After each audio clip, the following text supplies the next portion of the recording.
Je suis monsieur Jean-Marie Jean-Philippe, enfant de la Creuse. Je suis issu d'une famille de 11 enfants et donc je suis l'aîné. Ce problème d'enfant de la Creuse a soulevé bien des choses.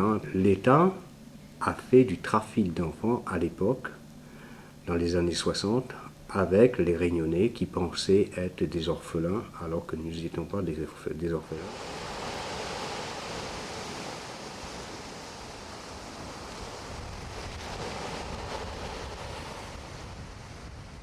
Bon, il y avait des enfants qui étaient à risque, c'est-à-dire on avait des marmailles qui avaient fait des grosses bêtises, on les mettait dans des foyers ou alors en instance d'aller à la PK. Debré est arrivé dans les années 62 ici à La Réunion, il a vu qu'il y avait tout un tas de marmailles qui a été une jeune population, il pensait qu'il allait avoir du chômage.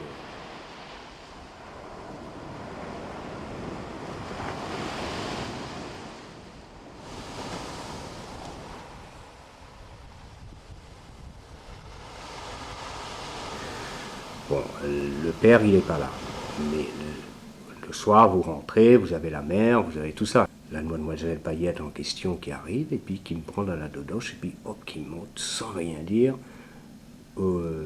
à Elbourg, à Saint-Azy. Et moi, j'avais jamais mis les pieds à Saint-Azy.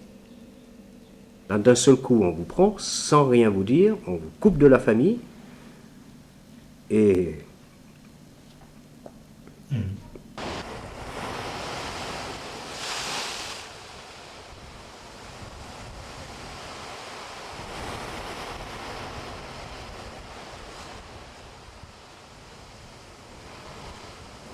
Là, j'avais 11 ans quand je suis arrivé là-haut. On regarde si vous êtes fort, vous n'êtes pas fort. Et puis sans compter bon, que vous avez des viols qui se passent sur vous, vous avez des moniteurs qui en abusent des plus petits.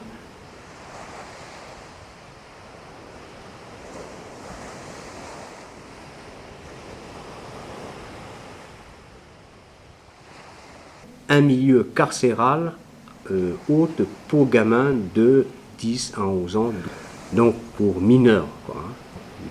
Et on était mis en observation pour justement voir qui c'est qui allait s'adapter le mieux en métropole.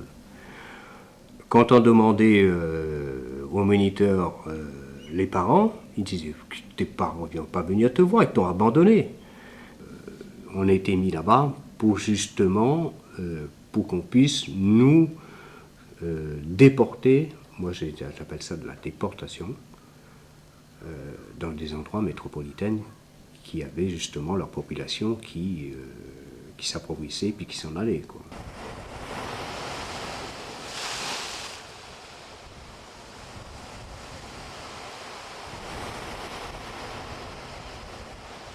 Nous, on était rien qu'un avion entier pour nous, non seulement avec des enfants qui étaient de l'âge de 10 ans, 11 ans, mais on avait les bébés sur nos bras. Les adoptions plénières illégaux, c'est-à-dire à des mères, des filles mères à qui on a volé ces bébés, on a falsifié les documents de façon que la mère ne puisse plus retrouver, que l'enfant ne peut pas retrouver ses origines, pour être adopté en métropole. Et puis quand on est arrivé à Paris, on a mis dans un bus pour aller en Creuse. C'est long aussi. On a tout cassé dans ce bus. Puisque au bout de 15 jours qu'on était là-bas, il y a des paysans qui venaient, on mettait en rang, comme on faisait pour les esclaves. Ils venaient toucher les biceps comme ça du petit et tout, et regardaient, ils disent celui-là il est assez costaud et tout, il sera bon pour le travail à la ferme. Il y en a qui venaient choisir, ils disent « Ah, moi je veux cette petite Catherine-là ». Ils disaient qu'ils ne connaissent pas la petite Catherine, la petite négresse là-bas, parce qu'elle sourit un peu, elle saura mieux.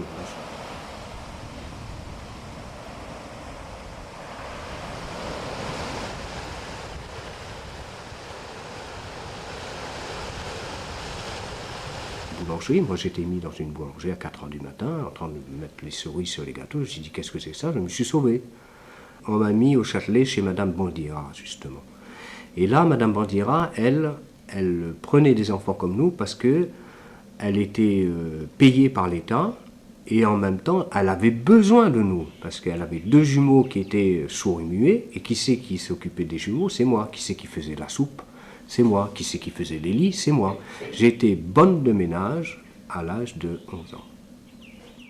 Le premier jour, raconte le nouveau directeur, je vois arriver un paysan qui me dit « Je veux un noir, ça bosse, ça prend un repas par jour, ça couche dans la paille et ça se chausse de sabots. » Enfants d'âge scolaire non scolarisés, petits commis fermiers et apprentis non payés, ils étaient tous à la même enseigne qui était celle de l'esclavage. Ils découvrent que la plupart sont là depuis 5 ans et qu'ils ne sont jamais retournés à La Réunion. Il écrit alors à Michel Debré, à l'époque ministre de la Défense et toujours député de Lille, pour lui demander d'affréter un avion militaire. Fin de non-recevoir. Il flaire la supercherie, il n'y aura jamais de billet de retour.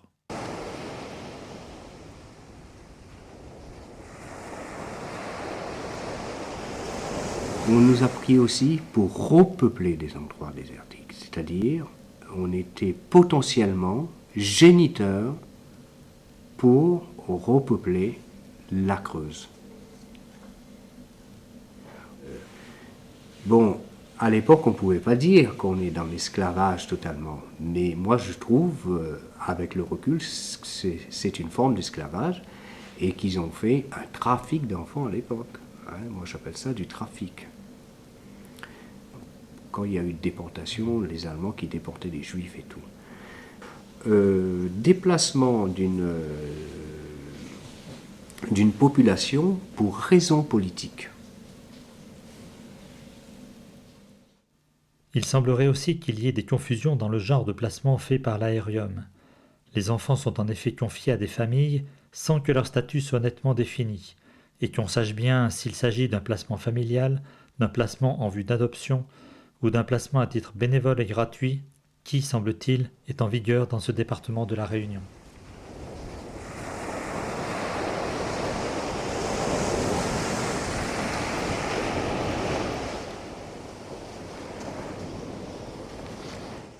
Moi, j'ai toujours voulu partir de la Creuse. J'ai pas voulu rentrer à La Réunion, je suis parti ailleurs. Et j'ai décidé de voyager partout. Dans les îles, j'ai fait toutes les îles qui sont autour de la France d'abord. Pourquoi? Pour retrouver peut-être l'île. Après, j'ai fait le Pacifique pour trouver encore l'île.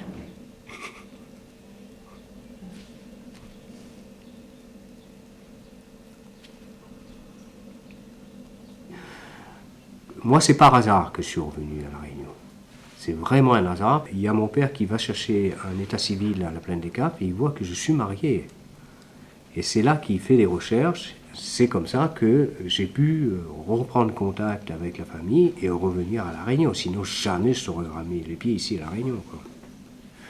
Moi, j'ai dit je reviens à La Réunion, c'est pour m'enraciner. Remettre mes racines et rechercher mes racines.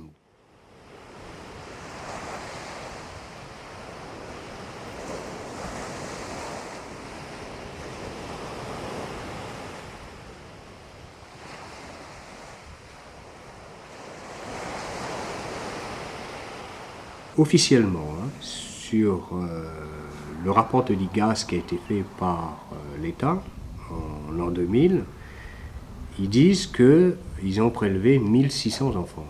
Mais il y en a eu beaucoup plus. Il y en a quand même 300 à 400 qui sont revenus ici à La Réunion.